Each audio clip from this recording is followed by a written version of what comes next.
This program is brought to you by Western Union. Walang palya ang padala. Buenos dias mga kamarino! At sa lahat ng nanonood sa kanilang mga tahanan, kasama nyo na naman po kami sa susunod na 30 minutes para sa isang masayang kwentuhan at usapan. Kasing ganda mo ang umaga, Maricel. Oh, gusto ko yun. So kind si Sir ngayong umaga. Ngayong umaga. At magandang umaga po sa lahat ng ating mga kamarinong nanonood. Buwan ng Marso, abayan po ang Fire Prevention Month. Kaya bago pa po kayo tuluyang tumutok sa aming programa, ay siguraduhin pong hindi naiwan na nakabukas ang inyong mga lutuan. At patayin. Hindi saksakin, ha? Patayin lang, o tanggalin lang sa mga sakit ang mga appliances na hindi ginagamit para makaiwas tayo sa sunog. At syempre, yung kuryente, bumababa. Oo, kasi tumataas ang presyo ng kuryente. Kaya kailangan bumaba ang konsumo. Ayan, sige. Tama yan, Maricel. Diba? Kung nagawa na niyo yan at ready na kayo, maupo na kayo at makinig sa aming talakayan ngayong araw. Yan, wala po kayong gagawin, ha? Kung hindi samahan kami for 30 minutes, kaya tara, let's mga kapamilya at kamarino, Dabber Cats, go, go, go! All aboard dito sa Yan ang Marino!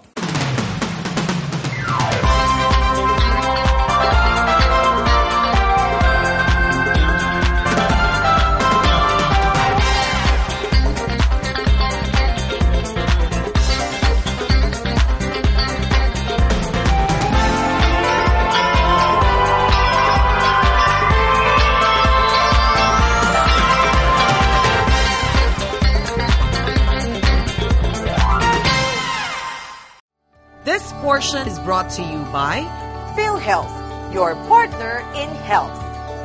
Western Union. Walang palya ang padala.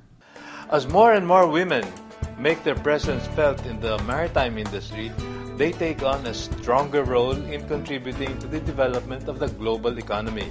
There is no doubt that empowering women will benefit every stakeholder in the maritime community. So, here are two women leaders really bent on achieving this goal. Sa pag-aaral na ginawa ng International Labour Organization o ILO, lumalabas na sa kabuuang 1.2 milyong bilang ng magdaragat, 1% lamang ang kababaihan. At dito sa Pilipinas, kakaunti ang mga kababaihan na nakakapasok sa larangan ng maritima. Hindi dahil sa wala silang interes na sumuong sa larangang ito, kundi sa kakulangan ng oportunidad na makapasok sila sa male-dominated field na ito. Isa si Miss Carla Salinas Limcauco, ang presidente ng Women in Maritime Philippines o WIMAPHIL, ang aktibong nagsusulong na mabigyang daan ang mga kababaihan sa maritime education at employment. Women in Maritime Philippines Association was a project initiated by the International Maritime Organization. It was Attorney Brenda Pimentel, who is the coordinator, the IMO regional coordinator for East Asia, who in 2007 requested me and about 9 other women to come together to form Women in Maritime Philippines. Ang WIMAPHIL, ika niya, for women in the maritime industry to participate in the attainment of the United Nations Millennium Development Goals.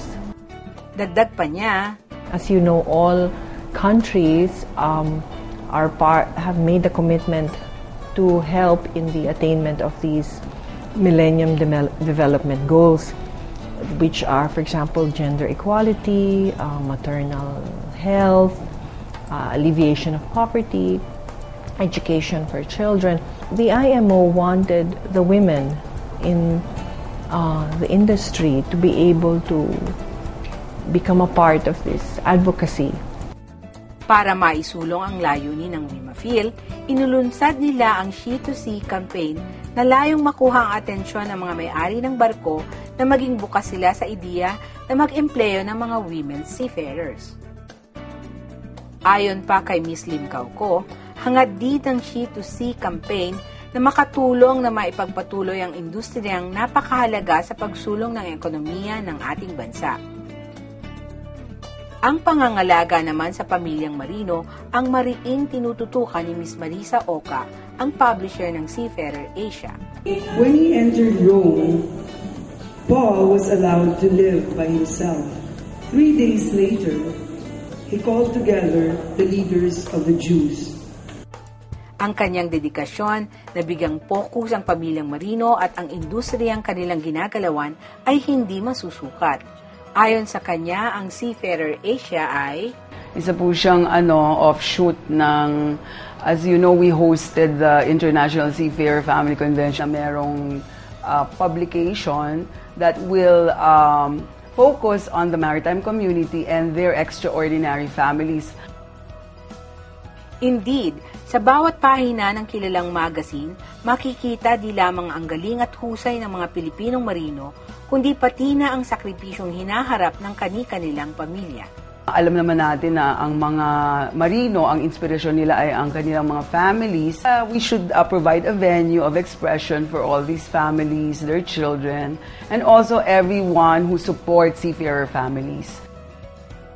Sa aming pananaw, habang may kababaihang tulad nila Miss Carla Lim Cauco at Miss Marisa Oca, patuloy na magkakaroon ng makabuluhang pagbabago sa industriyang buong bansa ang nakikinabang.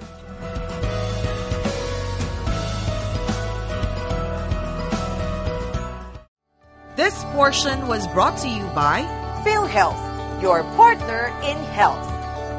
Western Union. Walang palya ang padala.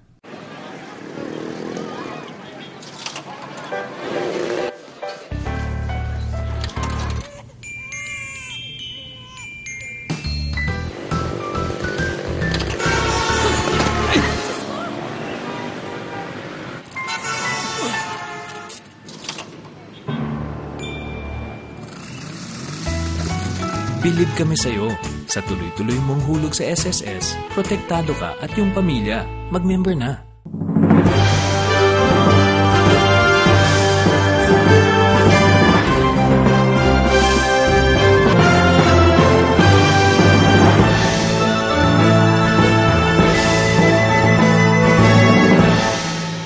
Sa Pag-ibig Savings, dividendo mas mataas, tax-free pa ang monthly contributions nyo. Yan ang Pag-ibig Savings mo. Mas malaking contribution, mas malaking kita. Patunay na naman sa pag-ibig ang pinaghirapan may katuparan.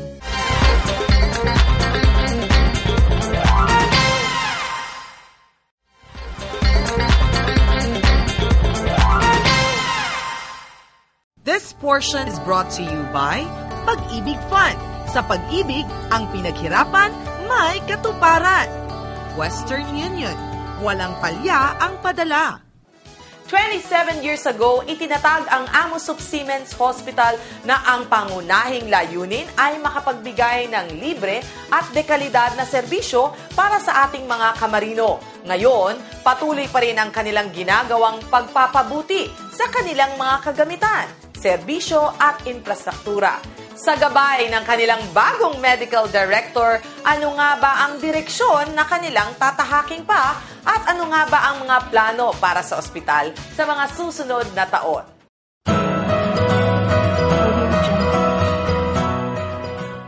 Ipinagdiwang kamakailan ng Associated Marine Officers and Seamen's Union of the Philippines ang ika-27 anibersaryo ng Seamen's Hospital sa pangunguna ng presidente nito na si Dr. Conrado Oca.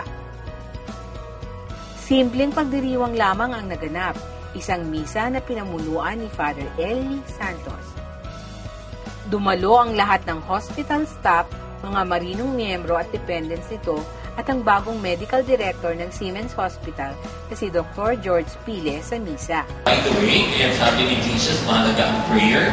Meron tayo mga ibang sakit na might be caused by the evil one. And evaluate rin natin yan. Kaya madalas, kung may sakit, ang unang tinatanong ko, ikaw ba ay nag-umpisal ka na? Pagkatapos ng misa, isang mensahe ang ipinabatid ni Dr. Conrado Oca, ang presidente ng Amosup. Inihalin tulad ni Dr. Oka ang pagiging isang manggagamot kay Jesus na sa simula pa lamang ay nagpapagaling na. So like Jesus Christ, all of us, doctors, nurses, physicians, should also be healers like Him. And think of healing first, because we were blessed by the knowledge from God, from Christ, to heal people. We should think of healing first and foremost, than economic gain. Ikinuwento rin ni Dr. Oka na prioridad ni Captain Gregorio Oka ang kalusugan ng bawat miyembro at pamilya nito, kaya naitatag ang Siemens Hospital. Na panahon na yan, si Captain Oka naisip na po niya na talagang magbigay ng serbisyo po tungkol sa pangkalusugan para sa mga seafarers, hindi lang sa mga seafarers, pero pati sa mga dependents, kayo po, mga pamilya po na masiman. Pasasalamat sa mga miyembro nito at dependents na patuloy na sumusuporta at tumatangkilik sa unyon. Sana family, kung wala po kayo, wala po kami. Kaya ang servisyo po namin ay buong puso po binibigay po namin sa inyo lahat mga miyembro nila. So, ayun po ang reason why we are here right now. Kaya po kami we are trying hard and striving hard to better our service. Ibinalita rin ni Dr. Oka na ang miyembro ng AMUSUP ay umabot na sa 100,000 members. Ang AMUSUP po ay, ang membership na po ay AMUSUP ay umabot ng 100,000 na po. That is about 1/3 of all the Filipinos members. Ibinida naman ang mga bagong equipment ng hospital na tiyak makakatulong sa pagpapaganda pa ng serbisyo ng Siemens Hospital. We are upgrading our services right now. We have the 160-slide CT scan. We have 2 digital x-rays right now. And we are trying our best to integrate all of them in the laboratory and everything. Computerization progress is in full force right now. And we are trying already our best. At panghuling mensahe ni Dr. Conrado Oka sa lahat. At kami po naman ay bilang pagtulong po sa inyo ay masala po namin bumuti namin sa servisyo. With our new medical director, Dr. Maraming salamat po. Mabuhay po tayo lahat. Mabuhay po Pilipino naman talaga. Ang Siemens Hospital ay 27 years nang nagbibigay ng libreng hospitalisasyon at konsultasyon sa mga miyembro at dependents nito. Isang pagpapakita na ang Associated Marine Officers and Seamen's Union of the Philippines ay nagpapakita ng pagmamahal at pag-aaruga sa mga marinong Pilipino at miyembro nito. This portion was brought to you by Pag-ibig Fund. Sa Pag-ibig, ang pinaghirapan, may katuparan. Western Union. Walang palya ang padala. Ang PhilHealth, 18 years ng kaagapay sa pag-aalaga ng kalusugan at pagbibigay tulong medikal sa sambayanang Pilipino. Para sa PhilHealth, ang kalusugan ng bawat miyembro at ng kanilang pamilya ay mahalaga. Layon ng PhilHealth na lahat ng Pilipino, miyembro. Lahat ng miyembro, protektado. Kalusugan natin, sigurado.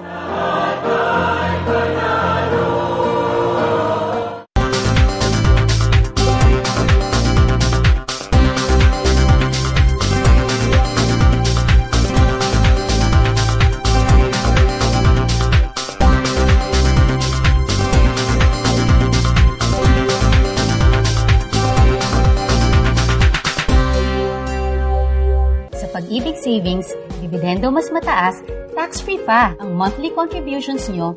Yan ang Pag-ibig Savings mo. Mas malaking contribution, mas malaking kita. Patunay na naman sa pag-ibig ang pinaghirapan may katuparan.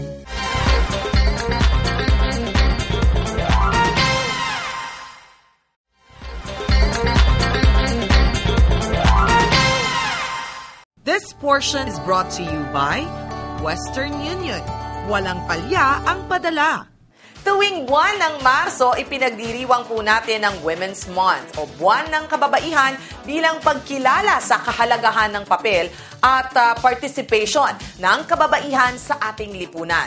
Sa Siemens Village, nakilala namin ang may bahay ng isa nating kamarino na may kakaibang papel na ginagampanan para makatulong sa kabuhayan ng kanilang pamilya.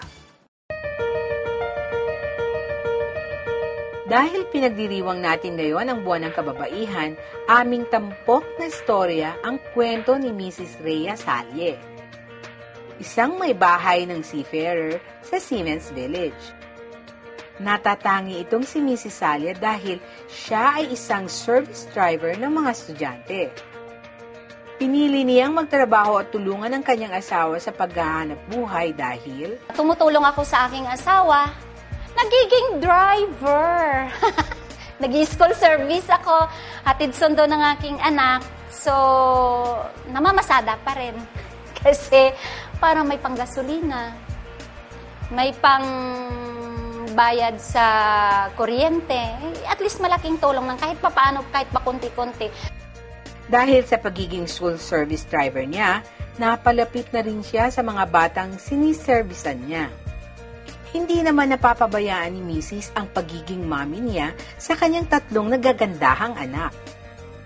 Minsan pa nga ay nagiging instant tagabantay pa siya sa mga ito. Ang kwento niya, tatawag sa akin, Mrs. Salye, pwede bang yung anak ko muna sa pag-uwi dyan lang muna sa bahay mo? Oh, sige, fine, no problem. Alagaan ko pa yan kung ano oras sila. Kung ano oras kukunin sa bahay. Pameriendahin ko yung anak. Minsan naabot pa ng hapunan. So, ganun ako ngayon, nag-i-enjoy ako sa mga bata. Larawan ng isang ulirang ina sa 3 anak si Mrs. Salye at faithful at maalagang kabiyak sa kanyang asawa. Kahit sabi ko pagod ako, wala akong kasambahay. Pagdating ko, maglalaba, magwawalis, lahat. Ano naman kaya ang sabi ng kanyang mister sa napiling trabaho ni Mrs. Salye? So, yung husband ko naman, masaya naman siya. Isang trabaho na fit for a man, pero akala nyo lang yan dahil si Mrs. Salye nagagawa yan. Ang kwento pa niya, lagi ko inaano ko sa asawa ko. So sa makatuwid, malaki naman yung improvement ng pamumuhay namin na kahit kunti lang ang sahod ng asawa ko, hindi naman kalakihan, barya-barya lang. Para sa iba, barya lang yung sahod ng asawa. Isang inspirasyon si Mrs. Salye sa mga asawa ng mga marino dahil gumagawa siya ng paraan upang makatulong sa kanyang mister dahil alam niya ang hirap na pinagdadaanan nito. Kaya kayo mga misis at mga kababaihan, dapat ay matuto rin tayong dumiskarte sa buhay. Kaya naman work din at ipon-ipon pag may time.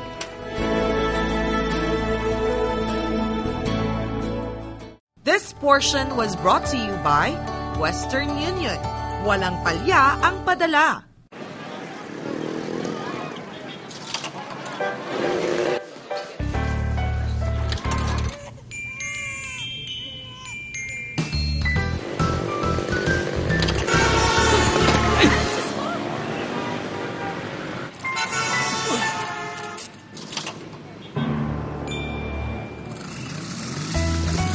Bilib kami sa'yo. Sa tuloy-tuloy mong hulog sa SSS, protektado ka at yung pamilya. Mag-member na.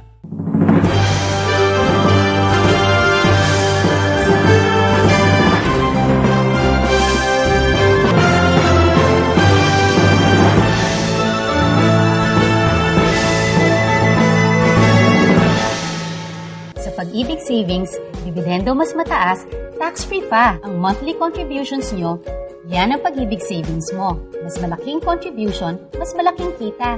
Patunay na naman sa pag-ibig ang pinaghirapan may katuparan. Ang PhilHealth, 18 years na ang kaagapay sa pag-aalaga ng kalusugan at pagbibigay tulong medikal sa sambayanang Pilipino. Para sa PhilHealth, ang kalusugan ng bawat miyembro at ng kanilang pamilya ay mahalaga.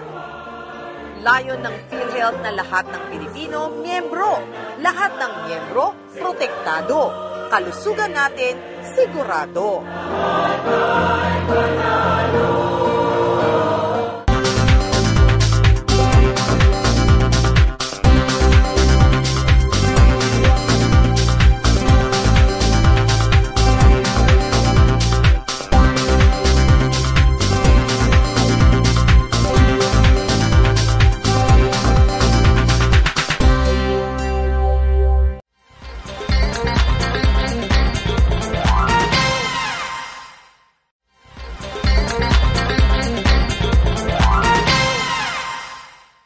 This portion is brought to you by Western Union. Walang palya ang padala. Malaking sakripisyo para sa ating mga kamarino ang mapalayo sa kanilang pamilya. Kaya naman, mahalaga na kung may pagkakataon na magsama-sama ay dapat gawin to. Ito mismo ginagawa ng Eastgate Maritime Corporation noong kanilang 25th Family Day celebration. Ano nangyari doon? Panoorin natin to. Isang masaya at punong-puno ng kasiyahan ang Family Day ng Eastgate Maritime Corporation na idinaos kamakailan. Kantahan, palaro at paligsahan, ilan lamang yan sa aming nasaksihan. Habang nagkakatuwa ang mga kamarino natin at kanilang pamilya, minabuti ni Miss Maricel Yao na kapanayamin ang mga principal na present sa okasyon. Mga kapamilya, kasama po natin ngayon ang Gateway Maritime Corporation, ang kanilang presidente, walang iba kundi si Yoshinori Arado. And are you seeing that in the next few years you'll have more seafarers on board, Filipino seafarers on board, or hiring more Filipinos? I believe that number of seafarers in the world is growing, I believe, for coming at least 10 years. Wow! Everything begins at home. So, without assistance, love, towards boyfriend, husband, son, I think a seaman's life will not be good. Mga kamarino, it is a great honor and pleasure to have with us two of the representative of V-Ships UK Limited, none other than Mr. Murray Barclay. And we have to do you intend to hire more Filipino seafarers in the next few years? Absolutely. Okay. This is a very important source for us, and the seafarers that we get from here are very good quality. Sa kasalukuyan, may 114 vessels with 1,500 Filipino seafarers ang EMC. Kaya naman, our seafarers are part of the extended V-Ships family, and it's important for us to engage with them and to be here. The families are very important. Many of the seafarers are not here today because they're at sea, so it's a good opportunity for us to meet the wives and children, just engage with them. Please enjoy your leave, and when you're back on board, please make sure safety is at the top of your agenda. Safe sailing we wish to all our seafarers afloat. Your safety is paramount to us. We want you all to go on board, enjoy your tour of duty, and most importantly, go home safe to your families. Narinig po natin ang mga mensahe ng ating mga kaibigan mula sa V-Ships UK Limited. Thank you so much. Thank you very much. pinangunahan naman ng presidente ng Eastgate Maritime Corporation na si Captain Emmanuel Rehio ang pagdiriwang ng espesyal na Family Day na ito. Unang-una, congratulations po sa Eastgate Maritime Corporation or EMC sa kanilang 25th anniversary. So, kasama natin ngayong araw na ito ang presidente ng EMC. Walang iba kundi si Captain Rehio. Hello, sir. Magandang umaga, Maricel. Ginagawa po namin ito every year. Subalit sa taong ito po ay special. Espesyal dahil 25 years nang nagbibigay ng magaling na serbisyo sa kanilang mga principal ang EMC. Kami po ay nagagalak na ang tiwala ng principal ay nandyan sapagkat ang sinusupply po namin mga seafarers ay talagang tinitrain po namin mabuti para sila po ay makapagsilbi at makapagbigay ng tamang serbisyo sa principal. Ayon nga kay Captain Rehio, ang makapagbigay ka po ng trabaho sa isang mandaragat, lalo na nanggaling sa probinsya. Ako po ay extra dating seaman. Kaya alam ko po ang damdamin ng seaman. Alam ko ang hirap, ang damdamin at mga sakripisyong dinadaanan nila. Congratulations muna sa ating EMC or Eastgate Maritime Corporation, sa kanilang presidente, Mr. Rehio, sa pagbubukas po ng inyong pinto para sa yan ng marino, para mabigyan din, dahil parehas lang tayo ng adhikain na bigyan natin ng magandang serbisyo at syempre impormasyon ng ating mga seafarers at kanilang pamilya. Thank you so much. Panghuling mensahe po, sir. Kami po ay nagpapasalamat sa Yanang Marino kapag binigyan po kami ng paraan para may ipahatid sa ating mga seafarers ang mga serbisyong ginagawa ng Eastgate Maritime Corporation.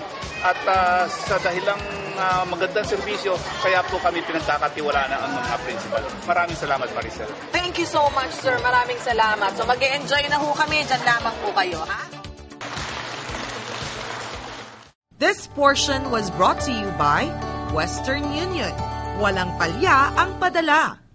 Marichelle Yao would like to thank Dr. Almond Derla of La Estetica, Tomas Morato Branch, with hotline 332-8604.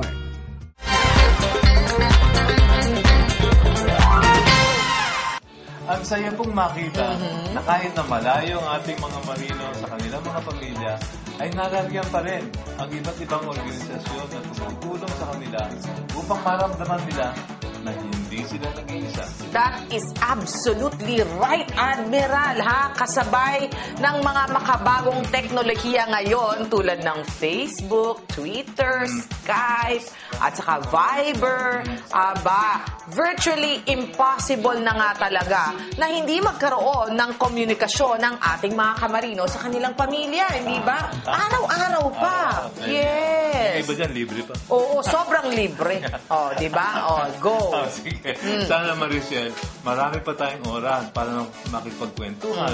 Pero alam mo na, time is up. Kaya we hope to see you again next week. So please tune in again next Saturday, 11 o'clock to 11:30 ng umaga. Dito lang po sa PTV4, ang telebisyon ng bayan.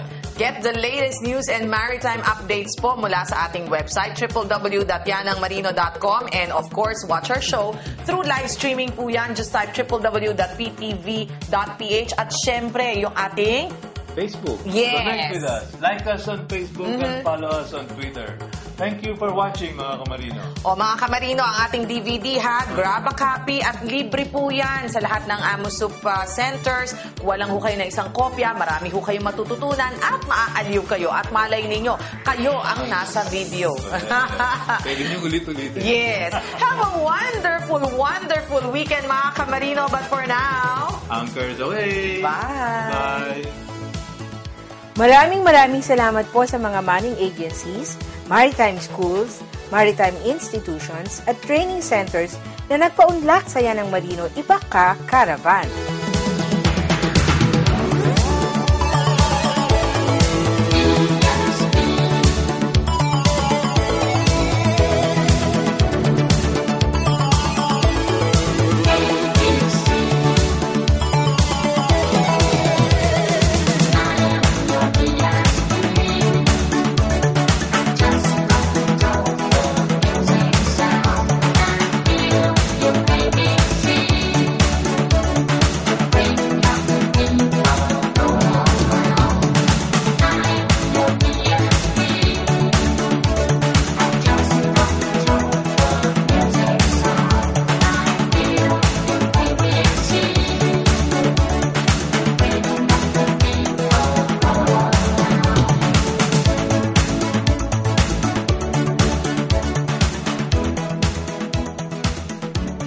This program was brought to you by Western Union. Walang palya ang padala.